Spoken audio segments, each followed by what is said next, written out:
जय भीम. शनिवार दिनांक 30 ऑगस्ट 2025 सम्राट वाचनमध्ये हा दुसरा लेख आहे. लेखाचं शीर्षक आहे आंबेडकरी जलसाकार शाहीर केरूजी घेगडे. त्याचे लेखक आहेत प्राध्यापक डॉक्टर दीपक राज कापडे. आंबेडकरी चळवळ आणि आंबेडकरी जलसे ही एकाच नाण्याच्या दोन बाजू आहेत. असेही म्हणता येईल की जलसाकारांनी आंबेडकरी चळवळीला लोक चळवळ करण्यामध्ये महत्त्वाचा वाटा होता. एका 3 तासाच्या भाषणातून जे काम होते ते काम शाहिरांनी एका गीतातून केल्याचे अनेक उदाहरणे आहेत. डॉक्टर बाबासाहेब आंबेडकरांनी महामानव मुक्तीचे मिशन सुरू केल्यानंतर असंख्य लोक आपल्या उद्धारकर्त्या आपल्यातून निर्माण झाला आहे हे जाणून ते सहभागी झाले. त्यात अग्रभागी शाहिरांची फलटण होती. युद्धामध्ये ज्याप्रमाणे वेगवेगळे पथक असतात त्याप्रमाणे आंबेडकरी चळवळीत रस्त्यावरील लढाईचा अगोदर लोकांमध्ये आंबेडकरी विचारांचा लाव्हा रस पेरण्याचे काम या शाहिरांनी केले. त्यात पहिल्या फळीचे आद्य जलसाकार भीमराव कर्डक होते. त्यांच्या समकालीन एक महत्त्वपूर्ण आंबेडकर शाहीर होते केरूजी अर्जुन घेगडे. आज 21व्या शतकात आंबेडकरी शाहिरी कशी होती या शाहिरांनी तद्वतच केरूबा घेगडे यांचे आंबेडकरी चळवळीतील काय काम होते हे जाणून घेण्यापूर्वी आंबेडकरी जलसा म्हणजे काय याबाबत माहिती करून घेणे क्रमप्राप्तच ठरते. भारतात जलसा हा कला प्रकार मुख्यत्वे महाराष्ट्रातच आढळतो. फुले आंबेडकरी जलसा म्हणजे सामाजिक परिवर्तनाचा आशय असलेला तमाशाच. या जलशाची संरचना बाह्यरूप लोककला तमाशा लोकनाट्याची होते, तर अंतरंगी समाज प्रबोधनात्मक सामाजिक वर्तन परिवर्तन करणारे होते. महात्मा फुले यांचे विचार समाजातील तळागाळातील लोकांपर्यंत पोहोचण्यासाठी सत्यशोधक समाजाच्या कार्यकर्त्यांनी सत्यशोधकी जलसे सुरू केले. तो कालखंड 1910 ते 1930 असा गणला जातो. सत्यशोधक जलशापासून जलसा सादरीकरणाची ऊर्जा घेऊन 1931 पासून आंबेडकरी जलसे उदयास आले असे संशोधकाचे मत आहे. शब्दकोशात जलसा या शब्दाचे विविध अर्थ दिले आहेत. गाणे बजावण्याची बैठक, मैफल, सभा, संमेलन, मजलिस असे अर्थ दिले आहेत. सत्यशोधक जलशांच्या जशा अनेक व्याख्या केल्या आहेत तशाच आंबेडकरी जलशांच्या देखील आशय आणि अभिव्यक्तींच्या अंगाने अनेक संशोधकांनी व्याख्या केल्या आहेत. भीमराव कर्डक यांच्या मते जलसा म्हणजे अस्पृश्यांच्या माणुसकी हक्कांचा साध्यत इतिहास. दलित आत्ममुक्तीसाठी चाललेल्या तत्कालीन आंबेडकरी चळवळीचे सम्यक दर्शन घडविणारे प्रहसनात्मक गीत संगीतमय मुक्त लोकनाट्य म्हणजे आंबेडकर जलसा होत. डॉक्टर बाबासाहेब आंबेडकरांच्या कार्यकर्तृत्वाचा विचार व तत्वज्ञानाचा आदेश आणि संदेशाचा सुलभ अन्वयार्थ गीत संगीताद्वारे अभिनीत केला जाणारा तमाशा सदृश्य लोकनाट्य आविष्कार म्हणजे आंबेडकरी जलसा होय. आंबेडकरी जलसा म्हणजे एका अर्थाने दलित बंधमुक्ततेचा धम्मसंग्रामाच्या संगीत बखरीच तमाशा होय. बखरीच होत.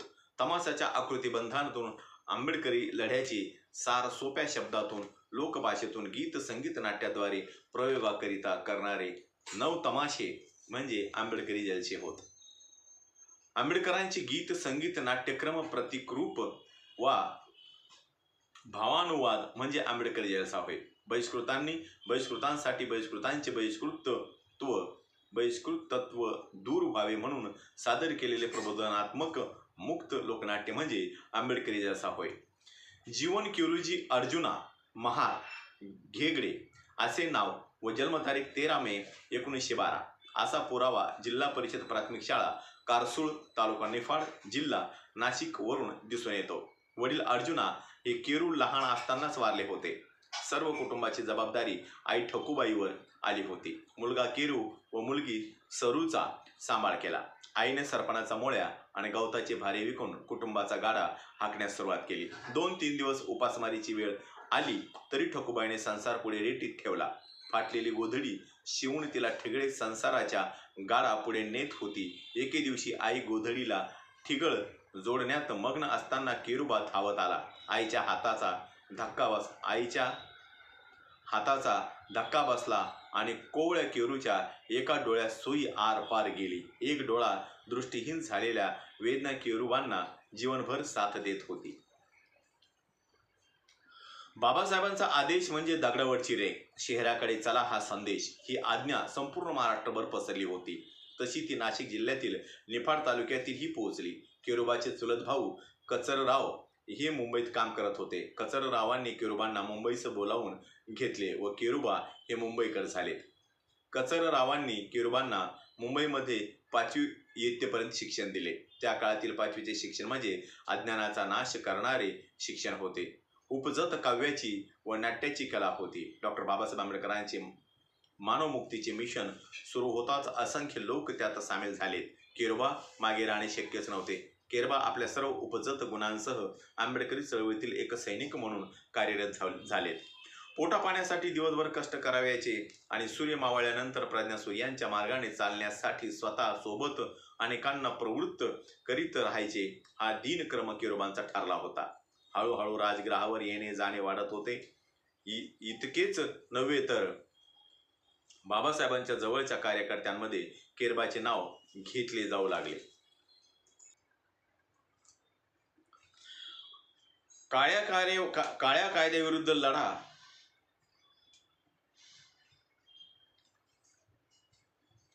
काळ्या कायद्याविरुद्ध लढा मुंबईच्या विधिमंडळामध्ये सप्टेंबर 1938 मध्ये औद्योगिक कलहाचे विधेयक इंडस्ट्रियल रिलेशन बिल मांडले गेले. डॉक्टर बाबासाहेब आंबेडकर आणि कामगार नेते जमनादास मेहता यांनी त्यास कडाडून विरोध केला. काही विशिष्ट परिस्थितीत संप करणे बेकायदेशीर ठरविले आहे. या अर्थी सदर विधेयक वाईट आहे. रक्ताने डागाळलेले आहे. जे विधेयक कामगारांचा संप करण्याच्या हक्काला बाधा आणते ते मालकांना मात्र आपला अर्थसंकल्प उघड करण्याचा भाग पाडत नाही आणि पोलीस दलाचा उपयोग कामगारांविरुद्ध करण्याची मुभा मागत आहे. अशा विरोधकांच्या म्हणण्याचा सूर वाहत होता. डॉक्टर बाबासाहेब आंबेडकरांनी आपले मत असे दिले की संप करणे हा दिवाणी अपराध आहे, फौजदारी गुन्हा नव्हे. मनुष्याच्या इच्छेविरुद्ध त्याला काम करण्याचा भाग पाडणे म्हणजे त्याला गुलाम बनविणे होय. कामगाराला शिक्षा करणे म्हणजे त्याला गुलाम करणे आणि युनायटेड स्टेट्सच्या घटनेत म्हटल्याप्रमाणे गुलामगिरी म्हणजे अनिश्चित दास्य होय. संप म्हणजे कामगारांचा आपण कोणत्या अटीवर नोकरी करण्यास तयार झालो आहोत हे सांगावयाचे स्वातंत्र्य असलेला हक्क होय. जर काँग्रेस नेत्यांना स्वातंत्र्याचा हा पवित्र हक्क आहे असे वाटत असेल तर कामगारांचा संप करण्याचा हक्क हा सुद्धा पवित्र आहे असे माझे म्हणणे आहे. धनंजय कीर, पृष्ठ क्रमांक 322. डॉक्टर बाबासाहेब आंबेडकरांनी या औद्योगिक कलहाच्या विधेयकाला काळा कायदा म्हणून जाहीर केले होते. हा विचार कामगारांमध्ये व सर्वसामान्य जनतेमध्ये प्रचार करण्याची जबाबदारी शाहीर केरोबा घेगडे यांनी उचलली होती. हा संप यशस्वी झाला, परंतु त्याचा परिणाम केरोबांना कंपनीतील नोकरी गमावावी लागली. प्रज्ञासूर्याचा वरदहस्त असल्यामुळे केरोबांना फार काळ बेरोजगारी सहन करावी लागली नाही. मुंबईच्या एल्फिन्स्टन कॉलेजमध्ये त्यांना चपराशाची नोकरी मिळाली. केरोबांनी प्रत्यक्ष गिरणी संपात भाग घेतला आणि त्याचा परिणाम शेवटी नोकरी गमावावी लागली. नोकरी गेली पण हिंमत खचली नाही. आई आणि बायकोची चिंता अधूनमधून मनाला ठसत होती. बाबासाहेबांच्या लक्षात येतात त्यांनी प्राध्यापक व्ही.जी. रावांसाठी घेगड्यांना चिठ्ठी दिली आणि घेगडे एल्फिन्स्टन कॉलेजात चपराशी म्हणून लागले. गिरणीपेक्षा कॉलेज बरे असे त्यांच्या मनात घेतले असेल. गिरणीपेक्षा कॉलेज बरे असे त्यांच्या मनाने घेतले असेल, कारण तेथे मनाची मशागत करणारे ग्रंथालय होते. पण याही नोकरी त्यांचा फार काळ टिकावा राहिला नाही, कारण कामापेक्षा वाचनाकडे त्यांचे लक्ष अधिक. त्यावेळी त्यांनी प्राचीन साहित्य वाचले. असे आधुनिकही इतरही साहित्यावर ते आपली मते मांडत. त्यांचा वेळ वाचनात जायचा. शाळेत पुस्तकाशिवाय जाणाऱ्या केरोबांना हे ग्रंथ धन नवलाईच वाटणे स्वाभाविक होते. पण हा आनंद त्यांना फार काळ घेता आला नाही. कामाऐवजी पुस्तक अधिक वाचतोस या कारणाने नोकरीवर गदा आली, परंतु त्यांना नोकरीसाठी फारसे प्रयत्न करावे लागले नाहीत, ती चालून आली. डॉक्टर बाबासाहेब आंबेडकरांनी मजूरमंत्री असताना काहींना लेबर ऑफिसर म्हणून नियुक्त केले होते. त्यात दादासाहेब गायकवाड ही होते.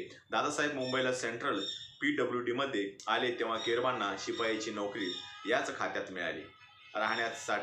राहण्याचाही प्रश्न सुटला. दादासाहेब विलेपार्ला राहत तेथेच राहण्याची सोय झाली. वडाळ्याच्या बॉम्बे पोर्ट ट्रस्टच्या बैठ्या चाळीतील केरबाचा मुक्काम हलला. ही नोकरी स्थिर होते न होते तोच 1946च्या सार्वत्रिक निवडणुका आल्या आणि दादासाहेबांबरोबर केरबांची ही नोकरी गेली. शेड्यूल कास्ट फेडरेशनच्या उमेदवारांच्या प्रचारार्थ केरबा घेगडे गावगाव फिरले. कार्य आणि कर्तृत्व. केरबा घेगडे हे उपजत कवी व शाहीर होते. आधी ते स्वतःच्या रचना स्वतःच एकतारीवर गाऊन लोकांचे प्रबोधन करीत असत.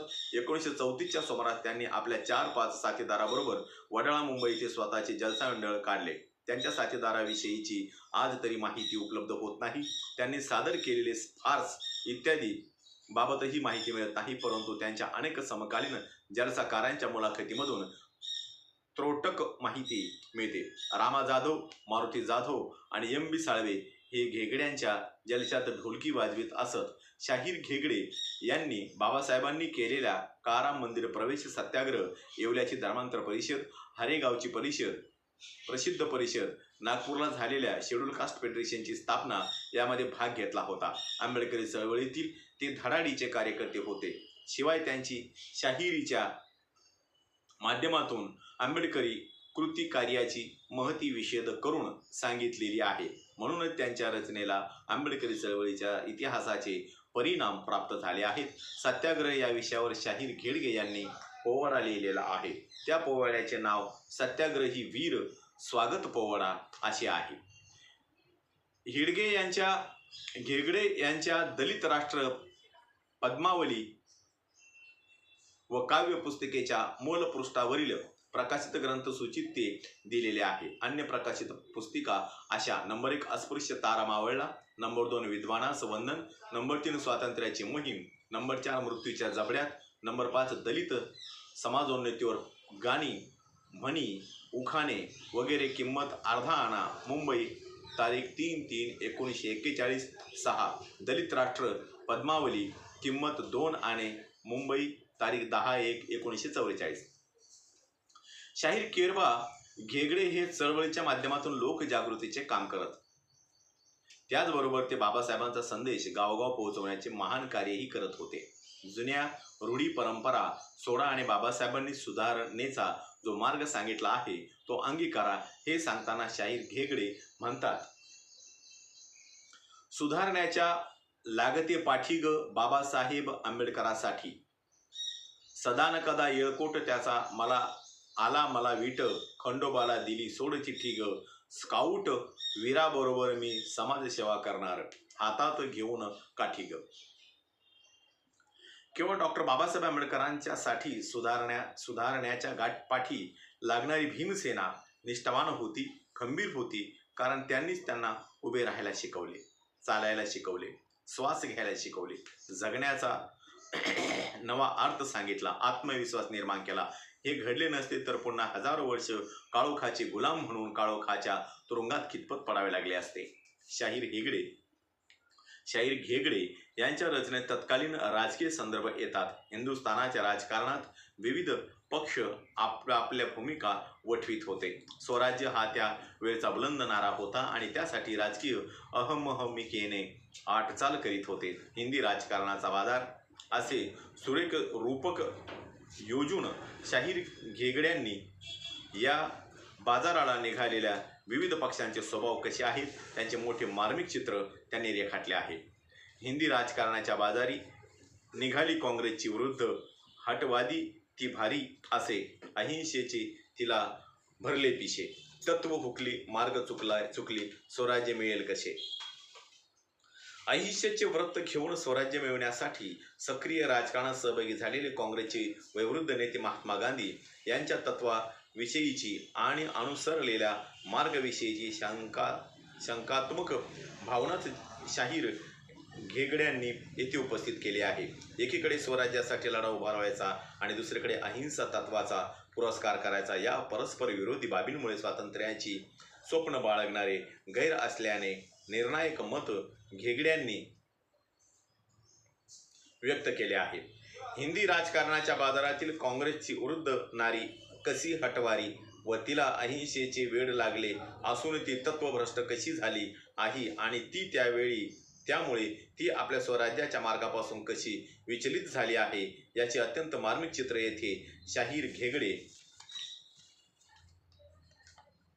यांनी केले आहे. भारताच्या स्वातंत्र्याचा लढा शेवटच्या टप्प्यात आला असताना स्वातंत्र्य पाकिस्तान निर्मितीचे बीज रुजवण्यात मुस्लिम लीगने पुढाकार घेतला होता, म्हणून त्याचाही आपमतलबी वृत्तीचा घेगडे उपहास करतात. हिंदी राजकारणाच्या बाजारी निघाली एक मुस्लिम लीगची दिल प्यारी हटवादी ती भारी असे. पाकिस्तानचे तिला भरले पिशे, तत्व फुकली मार्ग चुकली स्वराज्य मिळेल कैसे. शाहीर केरोबा घेगडे यांनी दलित राष्ट्र पद्मावली ही काव्यपुस्तिका प्रकाशित केली होती. त्यात त्यांनी जलाशयाच्या आरंभी जी भीमस्तवणे गात असत त्यातील प्रतिनिधिक 2 भीमस्तवणे या पुस्तिकेत आहेत. भीमस्तवन 1. घ्या नमन तुम्हा जय बल भीमा क्रांतिकारका, तारा या विना दलित जना दुःख निवारका. समाजात चाचणाऱ्या विषमतेचा उल्लेख करून विश्वबंधुत्वाची पाठ भीमाने शिकवावा अशी घेगडे या तरुणात विनंती करतात. नंबर 2. भीमस्तवन 2. हे दलित मानाचे सरोवर सकल गुण मंदिता विद्याधर, पराक्रमिदी गुण रत्नकरा, दिनासरा तू एक. अन्य सर्व आंबेडकरी जलसाकारांच्या भीमस्तवनापेक्षा शाहीर घेगडे यांचे हे भीमस्तवन आगळेवेगळे, वैशिष्ट्यपूर्ण आणि वाङ्मयीन गुणांच्या बाबतीत वरचढ आहे. मुळात श्लोक या काव्यबंधातील भीम नमन हेच एक नाविन्य आहे. इतकी संस्कृत प्रचूर सुघड संश्लील रचना मराठी 5वी शिकलेल्या कवीने करणे, त्यातही ज्ञानाची संस्कृत भाषेची कुठलीही पूर्व परंपरा नसताना करणे हा प्रतिभेचा एक चमत्कारच आहे. शाहीर राम जोशींच्या शाहिरीला लाजवेल अशी ही रचना वाटते. बाबासाहेबांना इतकी असंख्य विशेषणे तत्सम शब्दांच्या द्वारे लावली आहेत. महाराज पोर बेट्या लय हुशार ही घटना आहे सन 1939ची. दुसरे जागतिक महायुद्ध 2 सप्टेंबर 1939 पासून सुरू झाले. हिटलर मुसोलिनी टोजो या फॅशिस्ट विरुद्ध दोस्त राष्ट्र असे हे महायुद्ध होते. दोस्त राष्ट्रामध्ये इंग्लंड होते, म्हणजे साहजिकच आपण गुलाम असल्यामुळे इंग्लंडच्या इशाऱ्यावर वागत होतो. त्यामुळे महात्मा गांधी यांनी इंग्लंडच्या या युद्धात भारताला सामील करून घेण्याच्या धोरणाला विरोध केला होता. इंग्लंडचे म्हणणे होते की आम्ही जिंकलो किंवा जगलो तरच तुमच्या स्वातंत्र्याचे विचार होईल, आम्ही हारलो तर आम्ही जगणार नाही व तुमचा तर प्रश्नच नाही. तेव्हा तुमचा संपूर्ण स्वातंत्र्याचा प्रश्न युद्ध समाप्तीनंतरच. आता भारतीय जनतेने युद्ध कार्यात फक्त सहकार्य करावे, मदत करावी, परंतु काँग्रेस व गांधीजी सोडून इतर भारतीय पक्षांनीच ब्रिटिश यांच्या भूमिकेस पाठिंबा दिला. त्यात बॅरिस्टर जिना व डॉक्टर बाबासाहेब आंबेडकर यांचे पक्ष बलवत्तर होते.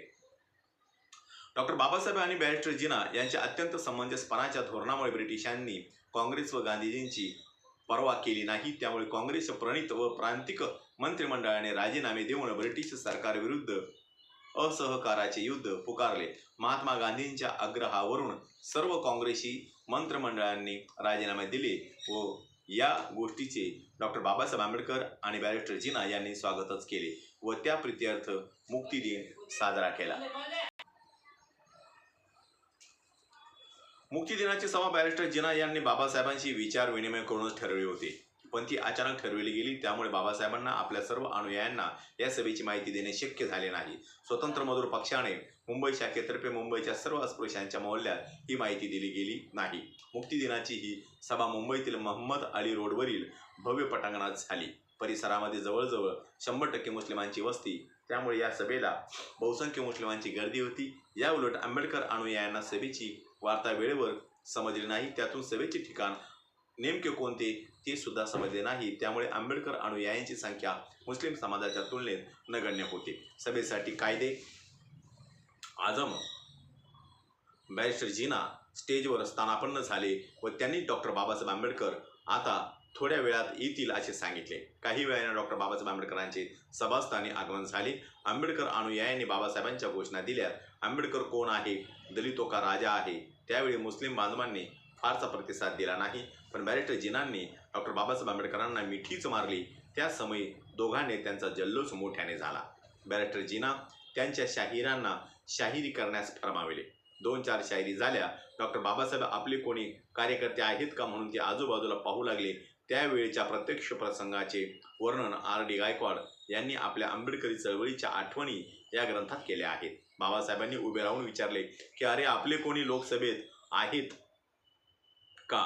एवढ्याच मोठ्या जमावातून तुटक तुटक असे 15-20 हात वर आले. फार तर आमचे सारे लोक 200-225 असतील आणि तेही विखुरलेले. तेव्हा हे दृश्य केविलवाणेच होते. बाबासाहेबांनी पुन्हा विचारले, अरे घेगडे आला आहे का? शाहीर घेगडे 7-8 सवंगड्यासह एका कोपऱ्यात होते. ते स्टेजवर गेले. त्यावेळी मोहम्मद अली रोडवर बाबासाहेबांच्या समक्ष पुढील गीत शाहीर केरबा घेगडे यांनी सादर केले. महाराचं पोर बिट्या लय हुशार, साऱ्या जगात नाही असं होणार, अरे बघ बघ बघ. अरे गरिबीत वडिलांनी शाळा शिकवली, विलायताला जाऊन त्यांना वह्या मिळवली. कायद्याचं झालंय लय मोठं बॉलिस्टार, बिट्या मोठं बॉलिस्टार. साऱ्या आर कचेरी कोडात कौन्सिलामंदी भांडू भांडू उतरवी वैऱ्याची धुंदी. कायद्यानं काँग्रेसला केलंय बेजार, बिट्या केले बेजार. साऱ्या आर गव्हर्नर व्हाईस रॉय गोरा अधिकारी गॉट मॅट यांच्या संग बोलताय भारी. आणि इंग्लासी साहेबावानी घातलंय इजार, बिट्या घातलंय इजार. साऱ्या अरे घेगडे म्हणे हे आम्हासनी वाली, जाती मंदल्या बंद केल्या वंगाळ चाली. अर लई बेस झालं बघा करा विचार, बिट्या करा विचार. साऱ्या सबका मंगल हो. या ठिकाणी माझा हा व्हिडिओ संपलेला आहे. माझा प्रत्येक व्हिडिओ बघण्यासाठी माझ्या प्रत्येक व्हिडिओ लाईक करा, शेअर करा, सबस्क्राईब करा आणि बेल आयकॉनवर क्लिक करा. जय भीम, जय भारत, जय बुद्धभूमी.